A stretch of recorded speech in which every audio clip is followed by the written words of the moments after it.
আসসালামু আলাইকুম দর্শক। শেখ হাসিনা দেশে ফিরলে নাকি ভারতের মুখ্যমন্ত্রী শুভেন্দু অধিকারীকে নিয়ে দেশে আসবেন। আর এই শেখ হাসিনা দেশে আসার উদ্দেশ্যে কিছু গুরুত্বপূর্ণ কথা বলছেন কর্নেল অলি স্যার। কথাটি খুব গুরুত্বপূর্ণ, মন দিয়ে শুনবেন। ভিডিওটি স্কিপ না করে পুরো ভিডিওটি দেখলে বুঝতে পারবেন কথাটি কতটুকু গুরুত্বপূর্ণ। চলুন দর্শক মূল ভিডিওতে। এখন কিন্তু সুগন্ধুকে পাওয়া গেছে ক্যালকাটায়। মাঝে মাঝে সে বলে হাসিনাকে নিয়ে বাংলাদেশে আসবে, প্রবেশ করবে। আমরা তার উদ্দেশ্যে এটাই বলবো, তোমার জন্য আর হাসিনার জন্য ফাঁসির রশি ভালো ঘি দিয়া মালিশ করে আমরা প্রস্তুত রাখবো। সুগন্ধু, তুমি যতই লাফালাফি করো, তোমার গুন্ডারা যতই কিছু বলুক বাংলাদেশ সম্বন্ধে, আমরা নবীর শিক্ষা এবং আল্লাহর কোরআন থেকে আমরা কখনো বিচ্যুত হব না। এটা শ্বশুর বাড়িও না, বাপের বাড়িও না। যদি ফাঁসির কাস্টে ঝুলতে চাও আসতে পারো।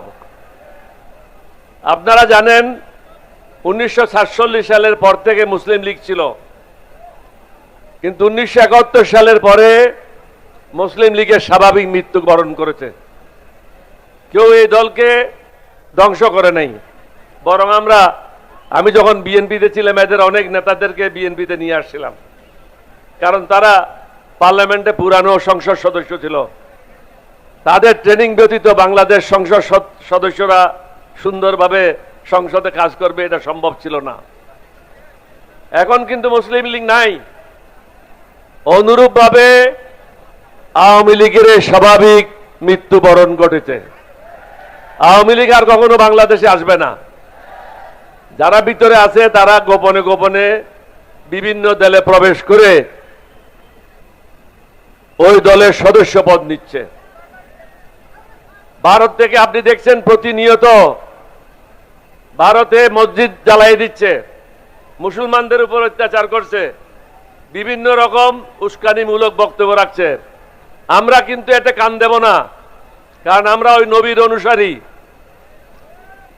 আল্লাহর কোরআন মেনে চলি। অন্যের উপরে ক্ষতি করা আমরা কখনো বরদাস্ত করব না। সুগন্ধু, তুমি যতই লাফালাফি করো, তোমার গুন্ডারা যতই কিছু বলুক বাংলাদেশ সম্বন্ধে, আমরা নবীর শিক্ষা এবং আল্লাহর কোরআন থেকে আমরা কখনো বিচ্যুত হব না। আমরা একটা উদ্দেশ্য, একটা আদর্শ, একটা লক্ষ্য নিয়ে 11 দল একসাথে হয়েছি। অনেকে মনে করে আমরা বোধহয় জামাত ইসলামে যোগদান করেছি। অনেক শিক্ষিত লোকেরাও আমাকে জিজ্ঞাসা করে। দুঃখের বিষয় হলো এরা লেখাপড়া করে না, বই পড়ে না। আমরা 11 দল কেন একসাথে হয়েছি? কারণ আমরা চাই এই দেশ থেকে দুর্নীতি বন্ধ হোক, চাঁদাবাজি বন্ধ হোক, মাস্তানি বন্ধ হোক, দখলবাজি বন্ধ হোক, এবং মানুষ ন্যায় বিচার পাক, সুখে শান্তিতে ঘরে বসবাস করুক। আজকে আমরা সেটা দেখছি না। আমি মাননীয় প্রধানমন্ত্রীকে বলবো, কয়েকদিন আগে দেখলাম আপনার অনেকগুলি মন্ত্রী রিলিফ বিতরণের জন্য একটা জায়গায় গেছে। অত্যন্ত দুঃখের বিষয়, এই রিলিফ বিতরণের দায়িত্ব হল ইউনিয়ন কাউন্সিলের চেয়ারম্যান এবং মেম্বারের, এবং এটা সুপারভাইজ করবে ইউএনও। এটা মন্ত্রীর কাজ না। মন্ত্রী যদি ইউএনওর কাজ করে, ইউএনও কার কাজ করবে? আপনি আপনার লোকগুলিকে সামাল দেন। এমন এমন লোক নিয়েছেন মন্ত্রিসভায়, তাদের দায়িত্ব কি সেটাও তারা জানে না। ভালো খাওয়া পাইলে সেদিকে ছুটে যায়। এদেরকে বন্ধ করেন। আপনি কি একদিকে বলবেন কৃষ্ণতা সাধন করেন, অন্যদিকে 5-7 জন মন্ত্রী একসাথে মিলে রিলিফ দেওয়ার জন্য যাচ্ছে। রিলিফ দেওয়াটা সিম্পল। 100 বছরের সবচেয়ে বড় ঘূর্ণিঝড় হয়েছিল 1991 সালে। আমি এককভাবে এটার দায়িত্বে ছিলাম। আমি এই প্রকাশ্যে বলে যাই, সারা রাত্রে আমি ঘুমাই নাই। 29 তারিখ রাত্রে সকালে উঠে বেগম জিয়াকে বললাম, আমি সংবাদ পেয়েছি এয়ারপোর্টে 10 ফিট পানি হয়েছে। উনি বললেন যে কি করা দরকার? আমি যে একটা হেলিকপ্টার নেন, আপনাকে নিয়ে আমি যাব। হেলিকপ্টার নিয়ে গেলাম, দেখলাম যে সব জায়গায় মৃতদেহ, টেলিফোনের তার বিচ্ছিন্ন, রাস্তায় চলাচল সম্ভব না, গাছপালা সব ভেঙে রাস্তার উপর পড়েছে। আমি ওনাকে বললাম, এটা আপনার কাজ না, আপনি আমাকে স্টেডিয়ামে নামাই দেন, কালকে আমার কাপড়গুলি পাঠিয়ে দেন। আমি স্টেডিয়ামে নামলাম, অফিসারদেরকে ডাকলাম, বললাম যে যত ড্রাইভার আছে পুলিশে আর্মিতে তাদেরকে নিয়ে আসো, যত ট্রাক যেখানে পাও এগুলি তার বাইর করো, তার বার করে এগুলি স্টার্ট করো, এবং খাদ্য গুদামে এই ট্রাকগুলি লাগাও, প্রত্যেক এলাকায় এলাকায় মোড়ে মোড়ে গিয়ে খাদ্য ডিস্ট্রিবিউট করো।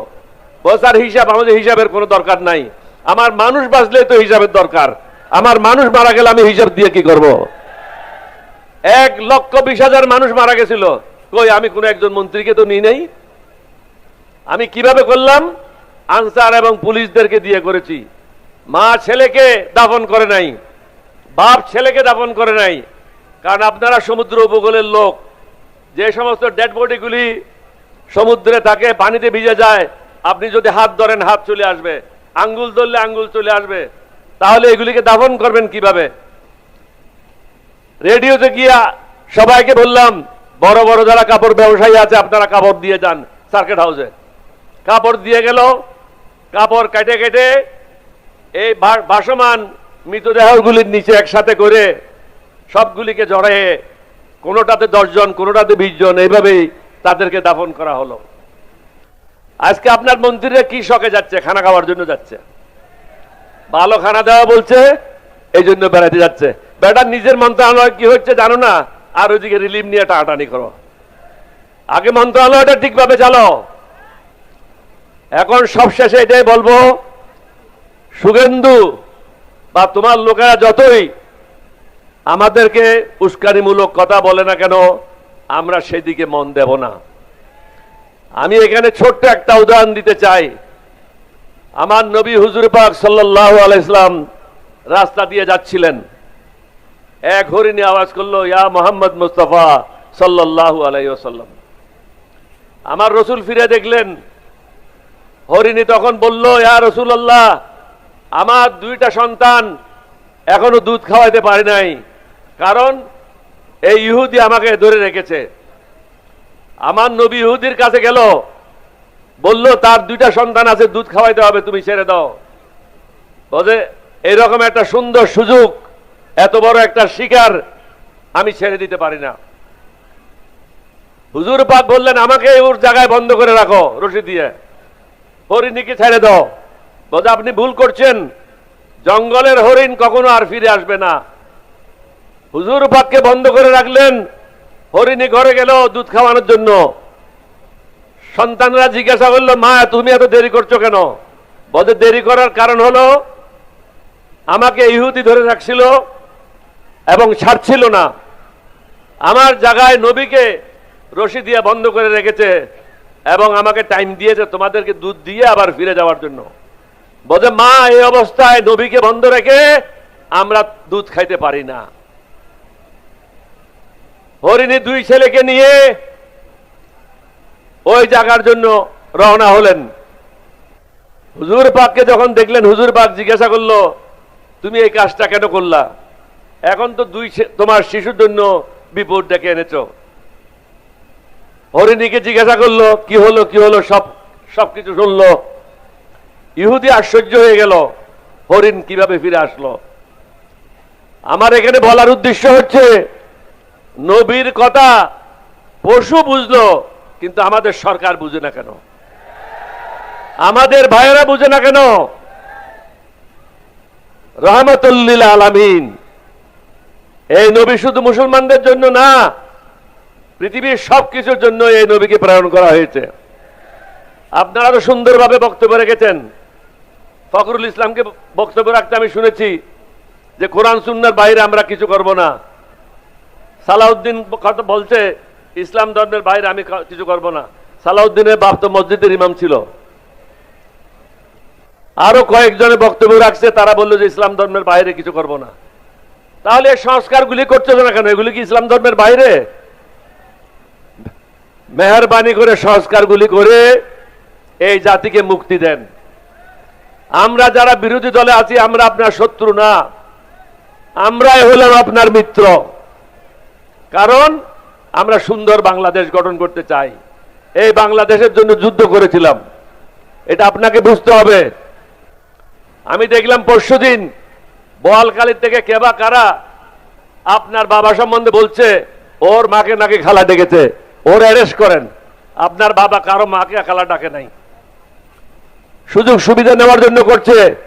আরেক ভদ্রলোক ইন্টারভিউ দিয়েছে, বললো যে আমি জিয়াউর রহমানের খুব ঘনিষ্ঠ লোক ছিলাম, বেগম জিয়ার সাথে এটা হয়েছে এটা হয়েছে, এটা আমি সব প্রত্যক্ষদর্শী। এবং নাম বললো মেজর জেনারেল জঞ্জুয়া। ওই গাদার বাচ্চা বোঝা উচিত ছিল মেজর জেনারেল জঞ্জুয়া বলে বাংলাদেশে কেউ ছিল না, লেফটেন্যান্ট কর্নেল জঞ্জুয়া ছিল, যাকে 25 তারিখ রাত্রে আমাদের সিপাহীরা হত্যা করেছিল। সুতরাং এখন আপনি প্রধানমন্ত্রী হয়েছেন, বিভিন্ন জনে বিভিন্নভাবে আপনাকে প্রলোভিত করার জন্য বক্তব্য রাখবে, আপনাকে তৈলমর্দন করবে। এদের থেকে সাবধান।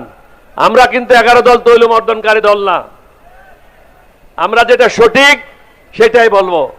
মেহরবানি করেন, এই দেশের লোকের প্রতি দয়া করেন, আল্লাহ আল্লাহ রসুলের পথে নির্দেশিত পথে চলেন। শুধু মক্কা সনদ বললে হবে না, ওটা কাজে লাগাইতে হবে। মানুষ কি চায় সেটা বুঝতে হবে। মানুষ চায় সংস্কার, সংস্কারগুলি শেষ করেন, জনগণকে মুক্তি দেন, দেশটা সুন্দরভাবে চলুক। আপনাদের সবাইকে ধন্যবাদ। বাংলাদেশ জিন্দাবাদ। আসসালামু আলাইকুম ওয়া রাহমাতুল্লাহি ওয়া বারাকাতুহু।